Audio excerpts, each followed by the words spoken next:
Okay, now that that fiasco's over with, let's go for a ride. Nobody behind us? Fantastic. Oh, it is the final ride of the season, and you have no idea how long it's taken me to get the bike working so that we can go for a ride.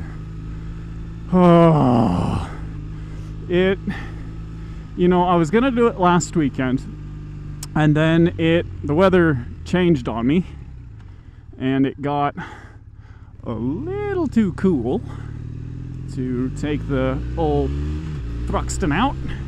And this time around, also I'm going to try and change the microphone so it shouldn't be jumping around auto leveling anymore. So this is either going to be quiet or very well done. I hope very well done. That's a cool house. But so first of all, I started the bike last weekend. It worked. Everything was going well. It's like, all right, cool. We'll get it taken care of. And then it was cloudy, looked like rain, got cold, all of a sudden it started snowing. So we got about 3 or 4 inches of snow last weekend here. And I didn't ride because I don't have a death wish. And I also am kind of a baby and don't like to ride in the cold. As many of you know, I complain about it quite frequently. Well, today, it's also cold, but I wanted to get out and do this for you guys. But lo and behold, I get into my shed, crank on the key, hit the start, nothing. It clicks. The worst sound, well, not the worst sound, but one of the sounds a motorcyclist doesn't like, because it means, oh crap, this isn't going to be easy. It means work. And it was. The battery was dead because it has been so cold, as many motorcyclists will know and avid car owners. As it gets cold, your battery doesn't put out as many amps. And as a photographer, I can tell you they don't work as well when they're cold. It's science. And so I was like, okay, I got a jumper, battery charger that can, I got an itch on my nose. A battery charger that can, how did that go away? Okay, we'll get to this in a minute, but I got a battery charger and put it on there. Well, guess what? The battery charger doesn't have a start function. It just has a slow charge and a fast charge, or a trickle charge and a fast charge. So I'm just like, son of a God, come on. Because I get it out of where I keep my motorcycle is in a storage shed that my father and I built. And the storage shed is, I mean, it's not small, but it's not gigantic either. And it requires the motorcycle to work to go into the shed, because I can't push it into the shed. I have to drive it up a ramp and in, and pushing it, I would just drop it and life would just not be cool. So I can't. Come on, guys, come on, make corner. There we go. And so I've committed, right? I pulled the bike out, I've committed. So I pulled the bike out, I committed to it. Like, well, here we are, we're gonna get this done.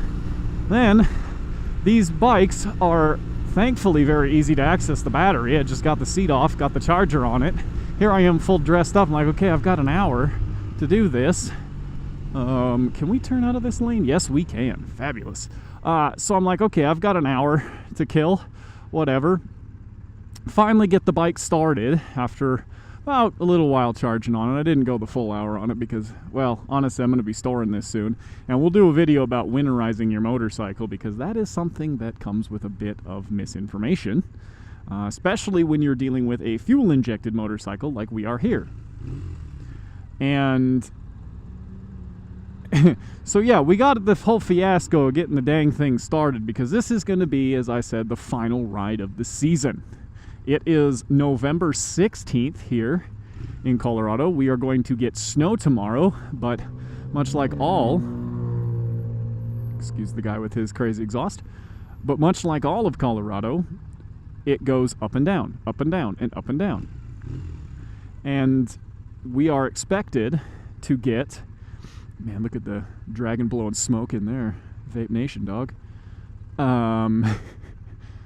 We are expected to get a few inches tomorrow, and then of course it will warm up again, but it's not going to warm up as much as it is today. It is in the low 60s today, and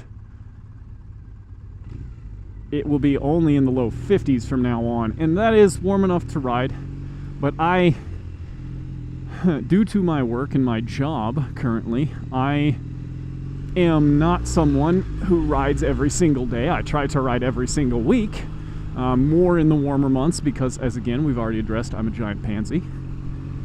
And so this will be the final ride, and my first inclination was to just not do it because it was too much of a process. It was going to be too much work. I just, you know, because you got to put your boots on, your jacket on. I got to mic everything up. I have to lace everything through because I don't keep this stuff set up because I just like punishment on myself, I guess. And so I almost gave up on it because it was just too much. I thought, you know what? No, this is something I want to do. I want to show up regularly. I skipped out last weekend because that's just how I am sometimes. I'm human. I don't want to do things. So I skipped out last weekend, but this weekend we're doing it. We're doing it for the fans. All 25 of you who will watch this, because I don't get views anymore, but that's okay. I thought my front wheel was a little low on air, but it doesn't seem to be grabbing the road snakes, so I think it's okay. But yeah, that was the fiasco this morning. Now on to what I was talking about earlier, and I was like, oh, it's gone. When I first rode off from my house, warmed up the tires, warmed up the bike, get the old vocal cords going. It was like there was this weird blur on the right side of my visor, like there was a big oil spot, or you know, like I smacked my forehead against it or something. And I was just like, I kept trying to get it off, and it wasn't coming on. I'm like, what is this thing? It wouldn't clear. Apparently, it was just condensation on one area of my helmet. And so it was like, I don't know if any of you have ever woken up or like you've had your eyes closed for a minute and like it's just out of focus because there's just like a glaze over your eyeball, as gross as that sounds. But like, that's what happened. And when I was getting the microphone, I put it back down and it was like, oh my God, I can see. Like, just out of my right eye. And again, here it goes. It's fogging up again. It wasn't fogging was the problem. Like, that was the thing. It wasn't, and I guess this is just another cold weather riding problem you don't think about, is that, you know, you're gonna, I mean, it's cold out, your breath is hot. Those two make condensation. Duh. My breath is humid.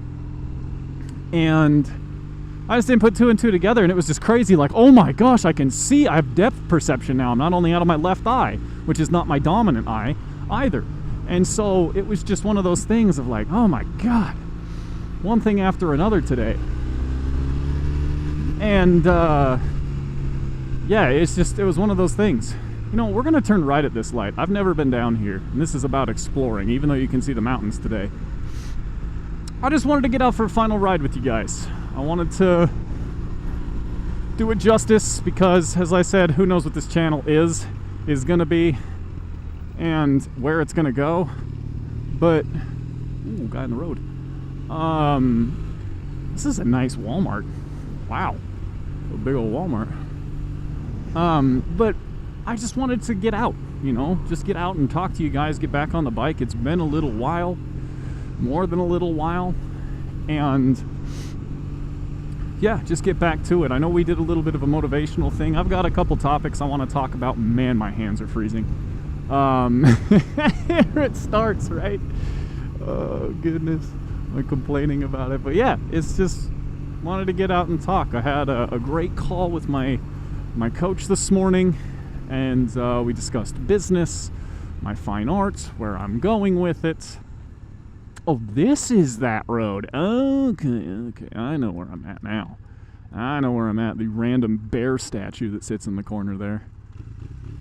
I get it because like it's the UNC Grizzlies and there's a bear theme here, but it's something that, you know,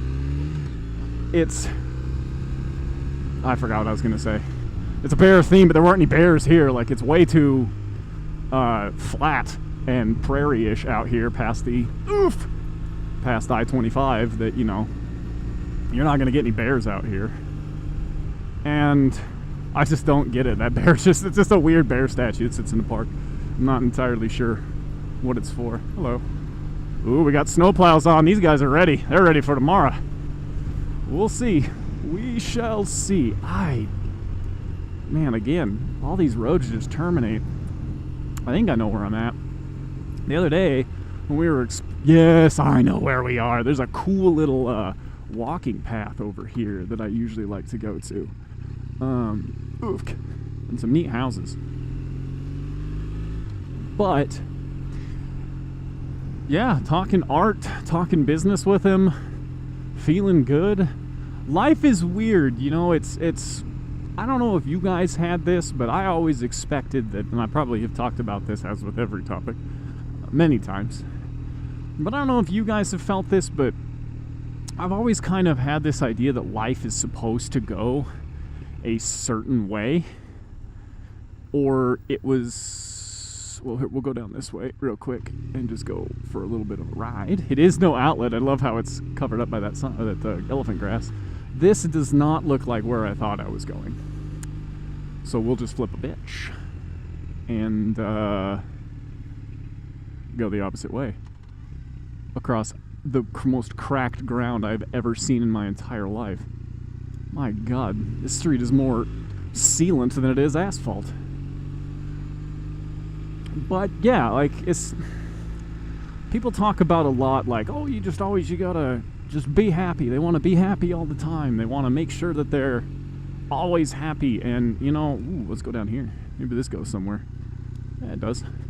Ah, this is where I was thinking I was. Yeah, see, there's this little pond over there, and there's just a bunch of cool little open space, and there's a truck driving on the wrong side of the road.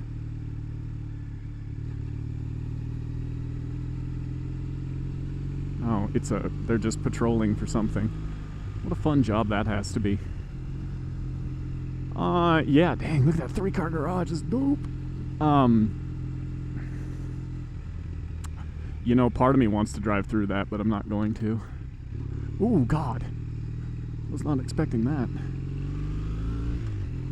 Yeah, I just, you know, life going, we try to be happy all the time, and like, I've almost kind of found a peace in the natural flow of good news, bad news, happy, sad, happy, depressed, you know, just up and down, up and down. It's not like I'm clinically depressed and it's bad. It's just, you have days where things just don't go right. And I've been a lot more open to just letting those days happen and letting those things happen. And it's been good. It's been really good. And that's just kind of where I'm moving with this video and with my life right now, is just kind of leaning into that, you know, like, make yourself a little more uncomfortable, you know, just see how you do, just sit in that uncomfortable for a little bit.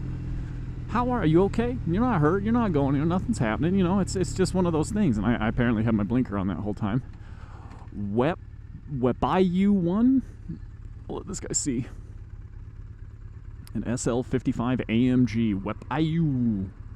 We'll pay you. We pay you. Oh, we pay you $1 million. If that's what you got for $1 million, I feel like you could have got a better car. I mean, no, don't get me wrong. I like a Mercedes, and that is a very nice Mercedes. But I feel like if you've got the keys to the kingdom, why do his brake lights not work? That's weird. If you've got the keys to the kingdom and you're making $1 million, you know, you've got. We can get the left lane here. Here we go. But if you got the keys to the kingdom in that regard, why did you buy that Mercedes? Why did you not buy, like, a Mercedes SLR, or, like, I don't know, something that says I earned $1 million more than that? I guess $1 million isn't that much anymore. God, that's crazy. I don't know. I have a weird thing for cars, so I've got a taste for expensive cars, but I sure as hell don't have a budget for it. Not even close. And that's another concept that's kind of interesting. You know, I've always had this craving and this desire for power and speed and agility in my cars. And I had a WRX that I tuned within an inch of its life. And God, yeah, that thing was amazing. It was 300 wheel horsepower. It was just a wonderful car. It was so much fun to drive. But I kind of, ever since I got a real adult job, and I've had, oh shit, so look at all the paint marks. Oh man, somebody didn't abide by the wet paint sign. But like I kind of have gotten a normal car. I just have a regular Subaru Impreza now. Like just a Subaru Impreza. It's not anything, it's just a regular bog standard Subaru Impreza. And I gotta be honest with you, I like it. I really like my Subaru Impreza. Ooh, going a little fast. All right, I can do that. I can play. See, this TC, it isn't what I wanted, but it's kind of modeled after that BRZ that Subaru has. It's naturally aspirated. It isn't turbocharged, supercharged, anything like that. Low 200 horsepower, but it's a coupe. It's rear-wheel drive, 6-speed manual. I've kind of thought about, I thought that might be kind of fun to grab one of those. And there we go. I love weaving in traffic. It's like probably one of my favorite things to do.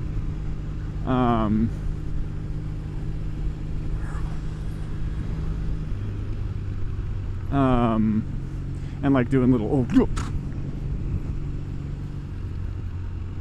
but I don't know, I've been wanting a faster motorcycle, but I like this one. I'm gonna tune this one. It's just the older you get, the more you just don't kind of give a crap about that stuff. And I'm gonna quit hitting those things are rough. And yeah, I don't know, it's just your tastes change in life. And yeah, you just kind of, we were bike for a second there. I had to pedal with my feet, kind of, you know. I swear it's a moped, officer. It's just a pedal-powered bike. It's 495 pounds, but it's pedal power. Could you imagine pedaling something like this? A 495-pound bicycle? Holy mother of God, that would just, you'd have to have calves the size of wine barrels to move that thing along. Like, oh my goodness. There we go. Slick paint. Everybody just saw that. We hit neutral because we're such a pro rider. You don't see that on all those other motovlogs. That's right. But yeah, no, it's, life changes as you get older, and you start realizing, like when I was 20, I was just thinking like, this is how it's going to be, this is what I'm going to have, this is how my life's going to go.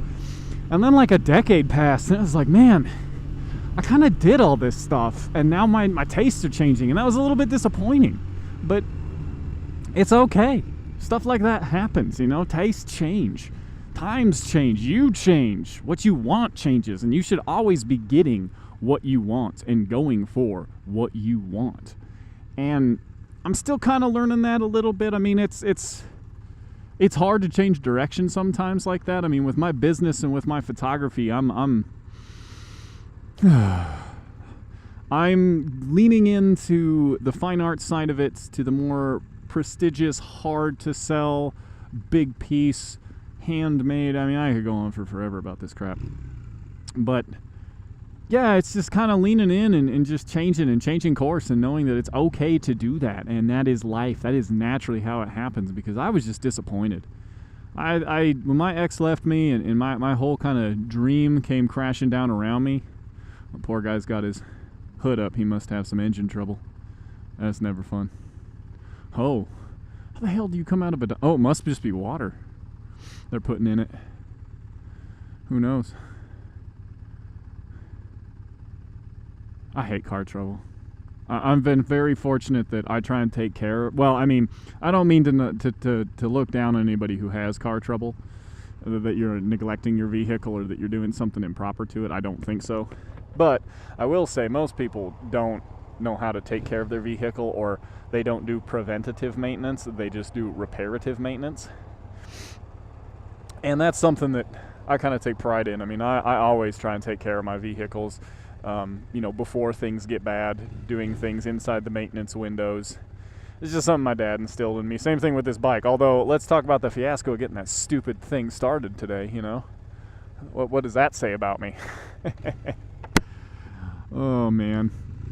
Well, we'll kind of wrap this one up here. Well, it's going to be a short one, as I say, and it's probably already been 15-20 minutes, but you guys seem to like them, the handful of you that watch, so we'll oblige. Oof. It's been a cold ride. This has been the final ride of the season. Thruxton's still super nice. We are at 2,300 miles, so as you can tell, clearly just racking up the hours on the engine. 2,000 miles. This thing's still brand new. Yeah, next season. I don't know if much modding's going to get done to it. The bike will come back. I am going to go on at least one nice big road trip on the bike next year. Now, I don't know how. It'll be a few hours from the house. I'll probably drive up into the mountains. I might go into the park, Rocky Mountain National Park, just something cool so that I can do a big drive on, because I've never done a big ride on my bike. I've always just kind of stuck. I think the biggest I've ever done was a few hours. But yeah, we'll branch out a little bit more, get up into the mountains, do a little bit longer of a ride, and see some more cool stuff. That's a goal for next season. Hopefully next season will start earlier than it used to. It used to start in May, but I think it can start probably in April since I'm down here. Now, going into the mountains, not so much. It'll be snowy in the mountains until June, so that's always fun. I have never ridden on ice or snow, and I do not want to. I've tried to do that in my shoes when I run, and I've tried to do that on my bicycle, and I almost have died. So I can't imagine a motorcycle is much more fun. Really glad I haven't killed the bike also. I wish there was some wood for me to knock on, because I'm not 100% sure I can get it started again, because I don't think the battery's charged enough. So I'm glad that I haven't done that today. Let's count our blessings. But yeah, we're gonna head up to the Universität, and we'll just end it there. It's been a wonderful season getting back into this. I haven't done too much of it. I try and do at least one video a week, but you know, sometimes it just happens. Sometimes I'm just not feeling it. I listen to myself a little more. I mean, this is not a full-time job for me. I'm not trying to make it a full-time job either. This is therapy for me. As you guys know, this is just where I create content, and if people like it, people like it. If they don't, well, then I'm the only one that gets to see it, and I'm happy with that. I like producing content, and it's just what I do. So I hope that you guys stick around. There's going to be content this winter. We're going to go on some hiking, some ice hiking, whatever that means. Snowshoeing, I think that's what they call it. We're going to do some stuff. We'll just do some normal vlogs, just some little updates, talking about stuff. You know, what have you, because I like doing that. Keeping it more vlog, keeping it more personal. I like doing that stuff, and I think it offers some value. A lot of people have asked me to talk more about motivation, to just talk more about confidence in my journey, because that's just kind of how I relate to people and what I do. So we're going to do that. I'll recommend the life coach that I've been using. I recommend him all the time. And we'll talk more about that experience. That Ireland trip retreat was absolutely game-changing for me, and I think men need to talk about their issues more. They need to talk about their anxiety, their depression, their social anxiety, because it's very easy to think that men are just confident all the time, and that we're these big, loud, confident, you know, like roughhousing kind of people. I'm gonna go around this van. Excuse me, key up, shift down. There we go. And it's very easy to get bogged down by that and think that you are not good enough. I keep doing that because it's cold in my ankle, and it was also leg day yesterday, so I'm incredibly sore from that. So every time I like stand up, it's like I sound like an old man. Squats will do it, boys. Squats and lunges. Lift heavy. Woo! Man, is it good. Oh, dude, and you... Oh, for f***ing sakes. Excuse me. You can't... Really hoping... Okay, good. You can't see around the person that like parked cockeyed, half in the straight lane, half in the left turn lane, because they magically just decided at this moment, oh yeah, I need to turn left on this street. It's because people are on their damn phones too much. Let's end with that. Put your phones down. Do not text and drive. I see it all the time. You have no idea how many people I see just sitting on their phone, even on their goddamn bicycles. I see people doing it. They're on their bicycles, and they'll just be sitting there, hands-free, pedaling, doing this. I'm like, you're gonna run someone over. Like, it can wait, dude. Just keep your eyes open. We're taking it for granted how dangerous this activity of driving, riding a motorcycle, walking across the street is, and it's just senseless. Just put your phone down. People will be happier that you send the text later as opposed to sending the text now while you're driving and ends up getting in an accident. Or, I mean, like 99% of the time you're not going to, but there's just to eliminate that chance. Just please eliminate that chance. It's so stupid. Oh, this is a fancy corner. And, yeah, just turn it off, guys. I don't do it. I have stopped doing it. I definitely never had the point where, like, I was texting while I was driving, but there was definitely points at which I was like, okay, I have my phone out. I read this text message from somebody. This could have waited. We're going to end where we've ended, like, almost every single video that we've ever done. Right here at UNC. We'll park right here. I ain't going to pay for no parking. I'm leaving. I'm going to turn this off. But yeah, put your phones down. Thank you for watching. Leave me some love. Tell me if there's something I can improve on, if there's something you want to see, anything like that. I just killed the bike, but that's okay. Thank you, guys. We'll see you next time. People are leaving their track. Peace.